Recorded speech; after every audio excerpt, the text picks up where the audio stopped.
আসসালামু আলাইকুম সুপ্রিয় শিক্ষার্থী বন্ধুরা। চট্টগ্রাম বিশ্ববিদ্যালয় তাদের ভর্তি প্রজ্ঞাপন বা ভর্তি নির্দেশিকা সেটা প্রকাশ করেছে। আমাদের আর হাতে গোনা কয়েকদিন বাকি আছে পরীক্ষার। এখন আমাদের মন দিয়ে পড়তে হবে। পড়তে বসার আগে একবার আমরা ভর্তি প্রজ্ঞাপনটা দেখে নিতে পারি। অনেকটা গত বছরের মতোই আছে, আবার কিছুটা সুসংবাদও আছে। চলো দেখে নিই কি বলা আছে এই ভর্তি নির্দেশিকাতে। তো প্রথমে যদি চলে যাই, এই ইউনিটের বিষয় কি বিষয় আছে এখানে আমরা দেখতে পাচ্ছি। এখানে 4টা ইউনিট আছে চট্টগ্রাম বিশ্ববিদ্যালয়ে: A unit, B unit, C unit এবং ডি ইউনিট। আজকে এই ভিডিওটা পার্টিকুলারলি তাদের জন্য যারা মানবিক বিভাগের শিক্ষার্থী অথবা যারা বিজ্ঞান বা বাণিজ্য বিভাগের শিক্ষার্থী কিন্তু এখন বিভাগ পরিবর্তন করতে চাচ্ছ। সহজ কথায় যারা আর্টস, সোশ্যাল সায়েন্স বা ল নিয়ে পড়তে চাও তাদের জন্য ভিডিওটা। তো তোমাদের জন্য অপশন হচ্ছে বি ইউনিট এবং ডি ইউনিট। বি ইউনিটের ভিতরে যদিও সাব ইউনিট আছে বি1 ইউনিট, বাট মূলত আজকে আমরা কথা বলবো বি ইউনিট এবং ডি ইউনিট নিয়ে।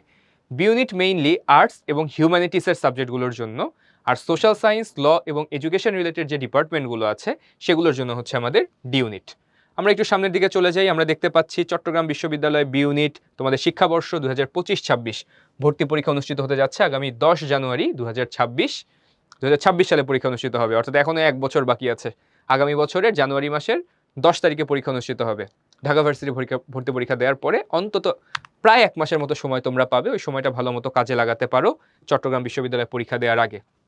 দেখো, এই বিশ্ববিদ্যালয়ে বি ইউনিটে যদি পরীক্ষা দিয়ে তুমি চান্স পাও, কি বিষয়ে পড়ার সুযোগ পাবে: বাংলা, ইংরেজি, ইতিহাস, দর্শন, ইসলামের ইতিহাস ও সংস্কৃতি, ভাষা ও ভাষাবিজ্ঞান, ফার্সি ভাষা ও সাহিত্য, সংস্কৃত, বাংলাদেশ স্টাডিজ।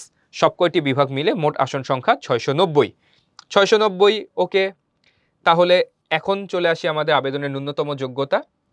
ইন্টারেস্টিংলি তোমরা জানো যে চট্টগ্রাম বিশ্ববিদ্যালয়ের সেকেন্ড টাইমারদের জন্য সুযোগ থাকে, অ্যান্ড এবছরও সেকেন্ড টাইমার যারা তারা চট্টগ্রাম বিশ্ববিদ্যালয়ে পরীক্ষা দিতে পারছো। আর যারা এই বছর এইচএসসি দিয়েছো তোমাদের জন্য কিন্তু ভর্তির যে মিনিমাম রিকোয়ারমেন্ট সেটা কিন্তু শিথিল করা হয়েছে অনেকটাই। তোমরা যদি সেকেন্ড টাইমার হয়ে থাকো, অর্থাৎ 2022 সালে এসএসসি এবং 2024 সালে এইচএসসি, তোমাদের দুটোতেই অন্তত 3 করে পেতে হবে এবং মোট পেতে হবে 7। এসএসসি এবং এইচএসসি জিপিএ মিলে অ্যাটলিস্ট 7 পেতে হবে যদি তোমরা সেকেন্ড টাইমার হও চট্টগ্রাম বিশ্ববিদ্যালয়ে পরীক্ষা দেওয়ার জন্য। আর তুমি যদি রানিং স্টুডেন্ট হও, অর্থাৎ 2025 সালে এইচএসসি, তাহলে তোমার এসএসসিতে 3 এবং এইচএসসিতে ন্যূনতম পেতে হবে 2.5। এইচএসসির রেজাল্ট যেহেতু একটু বিপর্যয় হয়েছে, তাই এই রেজাল্টটা অনেকের মনে স্বস্তি নিয়ে আসবে। কেউ হয়তো চিন্তা করতেছো এই রেজাল্ট নিয়ে কই পরীক্ষা দিতে পারবা। I am quite sure at least 2.5 তোমাদের সবারই আছে। তাহলে 2.5 যাদের আছে এবং এইচএসসি যাদের 3, দুটো মিলে যদি 6.5 থাকে, তোমরা চট্টগ্রাম বিশ্ববিদ্যালয়ে বি ইউনিটে ভর্তি পরীক্ষা দিতে পারছো। ঠিক তেমনইভাবে অন্যান্য আবেদনের জন্য যোগ্যতাগুলো দেয়া আছে। যারা বাংলা মিডিয়ামের বাইরে ইংলিশ মিডিয়ামে পড়াশোনা করেছে তাদের জন্য আবেদনের যোগ্যতা কি সেটা দেয়া আছে। তোমরা তোমাদের সুবিধার্থে এটা দেখে নিতে পারো কেউ যদি প্রয়োজন মনে করো। এখন এখানে আসে কোন বিষয় পড়তে গেলে আমার রিকোয়ারমেন্ট কি। যেমন ইংরেজি বা আইএমএল নিয়ে যদি পড়তে চাও তাহলে বাংলায় 17, ইংরেজিতে 8, সাধারণ জ্ঞানে ন্যূনতম 15 পাইতে হবে। বাট মিনিমাম রিকোয়ারমেন্ট দেখে পরীক্ষা দিতে যাওয়া যাবে না, এই কথাটা সবসময় বলি। পরীক্ষা দিতে যাবা তুমি ম্যাক্সিমাম কত নাম্বার নিয়ে আসতে পারো সেই টার্গেট রেখে। তুমি যদি 8 টার্গেট করে পরীক্ষা দিতে যাও, পরীক্ষার হলে যে কিন্তু 8 তুলতে পারবে না, নাম্বার কম চলে আসবে। সো মিনিমাম রিকোয়ারমেন্ট এটা তখন দেখবা তোমার পরীক্ষা দিয়ে ফেলেছো, রেজাল্ট পাবলিশ হয়েছে, এখন তুমি কোন বিষয়ে পড়তে যেতে চাও তখন তুমি এটা দেখতে পারো। বাট আপাতত তোমার টার্গেট হবে যত নাম্বার তুমি নিয়ে আসতে পারো এখান থেকে। আমরা যদি একটু মানবন্টন দেখি, মানবন্টন দেখতে পাচ্ছি মোট 100 নম্বরে ভর্তি পরীক্ষা অনুষ্ঠিত হবে। বাংলা, ইংরেজি, সাধারণ জ্ঞান। সাধারণ জ্ঞানের জন্য বরাদ্দ 40 নাম্বার, বাংলা ইংরেজির জন্য 30 নাম্বার করে।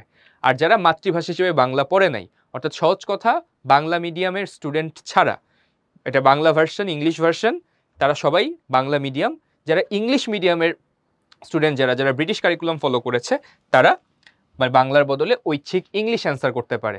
ইংলিশ ভার্সনে পড়েছো দেখে যে বাংলা বাদ দিয়ে ইংলিশ অ্যান্সার করতে পারবে ব্যাপারটা এমন না। অর্থাৎ যারা আমাদের দেশের কারিকুলাম, এনসিটিভির কারিকুলাম ফলো করেছে, তারা অবশ্যই বাংলা, ইংরেজি এবং সাধারণ জ্ঞান 3টা বিষয় তাদের পরীক্ষা দিতে হবে। ঠিক আছে? তো এর পরবর্তীতে মেধা স্কোর কিভাবে করা হবে? মেধা স্কোর নির্ণয়ের জন্য প্রথমত তোমার জিপিএ, ভর্তি পরীক্ষার নাম্বার সব তো যোগ করা হবে। আর মাথায় রেখো নেগেটিভ মার্কিং কিন্তু আছে। 4টা ভুল উত্তরের জন্য 1 নাম্বার কাটা যাবে, অর্থাৎ প্রত্যেকটা ভুল উত্তরের জন্য তোমার রিডাক্ট হবে 0.25 করে নাম্বার। ঠিক আছে? আর অনিয়মিত শিক্ষার্থীদের ক্ষেত্রে 3 নাম্বার করে কাটা যাবে। অনিয়মিত শিক্ষার্থী কারা? অর্থাৎ যারা সেকেন্ড টাইমার তাদের কথা বলা হচ্ছে, যাদের এসএসসি 2023 এবং এইচএসসি 2025, অর্থাৎ রানিং স্টুডেন্ট যারা, তোমাদের কোনো নাম্বার কাটা যাবে না। কেউ যদি সেকেন্ড টাইমার থাকে তাদের কিন্তু 3 নাম্বার করে কাটা যাবে। একটা মেডিকেল সিস্টেমের মতো এখানে নিয়ম করা হয়েছে। ঠিক আছে? মেধা স্কোর যদি সমান হয়ে যায় তখন কি করব আমাকে বলো। এখন তো এই চিন্তা করার দরকার নাই, আল্লাহ আমার সাথে যদি আরেকজনের নাম্বার মিলে যায় আমাকে নিবে না কাকে নিবে। আগে তুমি চান্স পাও, দেন পরবর্তীতে ডিসাইড আমরা করতে পারবো যে এখানে কাকে নেওয়া হবে কাকে না নেওয়া হবে। তো এটা আমরা পরবর্তীতেও কিন্তু এটা ডাউনলোড করে রাখলে পরেও তুমি চেক করতে পারবা। তো আপাতত তোমার কাজ হচ্ছে ভালো মতো ভর্তি পরীক্ষা দেওয়া, ঠিক আছে? আর তোমার যদি যে কোনো সমস্যা হয়, কোথাও যদি কনফিউশন মানে তুমি ফেস করো, কোনো যদি চ্যালেঞ্জেস হয় আবেদন করতে যে, বা তোমার হচ্ছে ফর্ম ফিল আপ করতে যে, বা তোমার অ্যাডমিট কার্ড পেতে, তাহলে এখানে নাম্বার দেওয়া আছে, সেখানে তোমরা যোগাযোগ করতে পারো। এই ছিল আমাদের বি ইউনিটের ভর্তি নির্দেশিকা। এবার আমরা চলে যাব একটু ডি ইউনিটের সম্পর্কে জানার জন্য। এখানে আমরা দেখতেই পাচ্ছি যে ডি ইউনিটের সাবজেক্টগুলো 3টা বিভাগের জন্য উন্মুক্ত: মানবিক, বাণিজ্য এবং ব্যবসায় গ্রুপ। তো এখানে আবার আসন বন্টনগুলো দেওয়া আছে, কোন বিভাগের স্টুডেন্ট কতগুলো করে সিট পাবে। যেমন অর্থনীতি, মানবিক পাবে হচ্ছে 24টা, বিজ্ঞান গ্রুপের জন্য 40টা, ব্যবসা শিক্ষার জন্য 16টা। অর্থনীতি ছাড়াও এখানে আছে রাজনীতি বিজ্ঞান, সমাজতত্ত্ব, লোক প্রশাসন, নৃবিজ্ঞান, আন্তর্জাতিক সম্পর্ক, যোগাযোগ ও সাংবাদিকতা, development studies, criminology and police science, আইন অনুষদ, তারপরে হচ্ছে আইইআর, এডুকেশন অ্যান্ড রিসার্চ, ভূগোল পরিবেশবিদ্যা ও মনোবিজ্ঞান। দেখো সব মিলায় 849টা সিট কিন্তু এখানে আছে।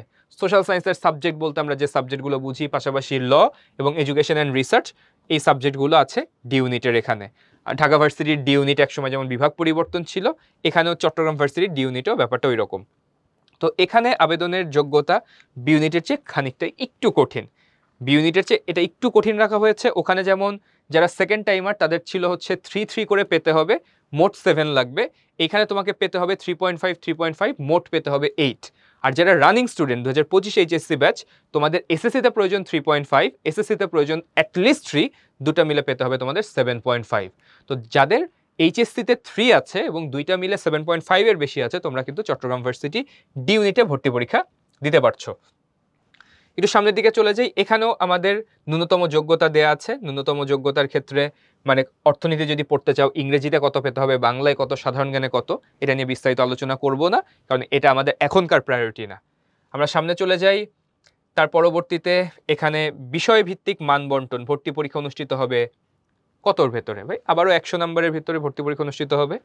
বাংলা বা ঐচ্ছিক ইংরেজি, বুঝতেই পারতেছো, যারা বাংলা মিডিয়াম তারা বাংলা, যারা ইংলিশ মিডিয়াম ঐচ্ছিক ইংরেজি অ্যান্সার করবে। সেখানে 30 নাম্বার থাকছে, ইংরেজিতে থাকতেছে 30 নাম্বার। বিশ্লেষণ দক্ষতা বা অ্যানালিটিক্যাল অ্যাবিলিটি যেটাকে বলা হয়, এখানে থাকছে 20 নাম্বার। সাধারণ জ্ঞান, গণিত অথবা অর্থনীতি ঐচ্ছিক যে কোনো একটা বেছে নিতে পারো, এখানে থাকবে হচ্ছে 20 নাম্বার। মোট 100 নাম্বারের পরীক্ষা অনুষ্ঠিত হবে।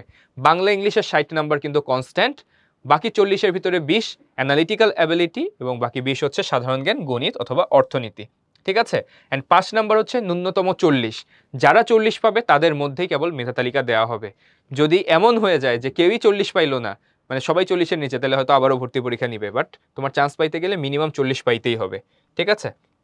তো দেখো এখানে আরও ইনস্ট্রাকশন দেওয়া আছে। উচ্চ মাধ্যমিক বা সমমান পরীক্ষায় যাদের বাংলা ছিল না, তারা বাংলার পরিবর্তে ঐচ্ছিক ইংরেজি বিষয়ে উত্তর দিবে। সমাজবিজ্ঞান অনুষদভুক্ত সকল বিষয়, আইন অনুষদভুক্ত আইন বিষয় ও শিক্ষা অনুষদভুক্ত শিক্ষা বিষয়ে ভর্তির জন্য 5 নম্বর 10। ভূগোল, পরিবেশবিদ্যা এবং মনোবিজ্ঞান বিষয়ে ভর্তির জন্য 5 নাম্বার হচ্ছে 8। ওকে, আমরা যদি সামনের দিকে চলে যাই, মেধা স্কোর ও মেধাক্রম, এখানেও 0.25 করে কাটা যাবে প্রত্যেকটা ভুল উত্তরের জন্য, অর্থাৎ 4টা ভুল উত্তর হলে 1 নাম্বার তোমার কাটা যাবে। আর যারা সেকেন্ড টাইমার তাদের কাটা যাবে হচ্ছে 3 নাম্বার। আর যারা ফার্স্ট টাইমার তাদের কোনো হচ্ছে অনিয়মিত কর্তন, যেটা তোমাদের ক্ষেত্রে প্রযোজ্য না। অ্যান্ড যদি মেধা মানে তোমার নাম্বার সমান হয়ে যায়, তাইলে মেধাক্রম কিভাবে তৈরি করা হবে সেটার একটা ব্রেকডাউন দেয়া আছে। তো আমরা দেখলাম মোটামুটি। অ্যান্ড তোমরা যে ডি ইউনিট, যেটা ডি ইউনিটে ভর্তি পরীক্ষা অনুষ্ঠিত হবে আমাদের আগামী 3 জানুয়ারি 2026, অর্থাৎ প্রথমে ডি ইউনিটের ভর্তি পরীক্ষা এবং তারপর অনুষ্ঠিত হবে তোমাদের বি ইউনিটের ভর্তি পরীক্ষা। তাহলে রুটিন তোমরা ফাইনাল করে ফেলো। ঢাকা বিশ্ববিদ্যালয়ে ভর্তি পরীক্ষা দিতে যাচ্ছ আগামী 13 ডিসেম্বর 2025। এর পরবর্তীতে জানুয়ারির 3 তারিখে অনুষ্ঠিত হবে তোমাদের চট্টগ্রাম বিশ্ববিদ্যালয়ে ডি ইউনিটের পরীক্ষা, এবং চট্টগ্রাম বিশ্ববিদ্যালয়ে বি ইউনিটের পরীক্ষা অনুষ্ঠিত হতে যাচ্ছে আগামী 10 জানুয়ারি 2026। তো এখন থেকে পড়াশোনা শুরু করো, অল্প কিছুদিন হাতে আছে। চট্টগ্রাম বিশ্ববিদ্যালয়ে যারা টার্গেট করছো তারা প্রশ্ন ব্যাংকটা একটু ভালো করে দেখো। কনসেপ্ট, যত বিশ্ববিদ্যালয়ে পরীক্ষা দাও না কেন, কনসেপ্ট সেম, বাংলা হোক, সাধারণ জ্ঞান হোক কিংবা ইংরেজি হোক, জাস্ট প্রশ্নের প্যাটার্নটা ডিফারেন্ট হয়, এক এক জায়গায় প্রিফারেন্স আলাদা আলাদা রকম থাকে। তো চট্টগ্রাম ভার্সিটির প্রিফারেন্সটা বোঝার জন্য প্রশ্ন ব্যাংকটা ভালো মতো পড়ো। যারা উদ্ভাসের নিয়মিত স্টুডেন্ট তারা আমাদের মাস্টার প্রশ্ন ব্যাংক আছে, সেটা যদি ভালো মতো কমপ্লিট করো এবং আমাদের ক্লাস বা কন্টেন্ট যদি ফলো করো, তোমাদের কোনো সমস্যা হওয়ার কথা না। তোমাদের সবার প্রতি শুভকামনা জানিয়ে ভিডিওটি এখানেই শেষ করছি। কারো যদি কোনো প্রকার কনফিউশন থাকে, আরও ফার্দার কিছু জানার থাকে, ডেফিনেটলি ভিডিওর নিচে যে কমেন্ট বক্স সেখানে জানিয়ে দিতে পারো। আমরা অতি দ্রুত তোমাদের সেই কনফিউশন বা কোয়েরিগুলো অ্যাড্রেস করার চেষ্টা করব। দেখা হয়ে যাবে আবারও অনলাইন কিংবা অফলাইনে। সে পর্যন্ত সবাই ভালো থেকো, সুস্থ থেকো। আল্লাহ হাফেজ।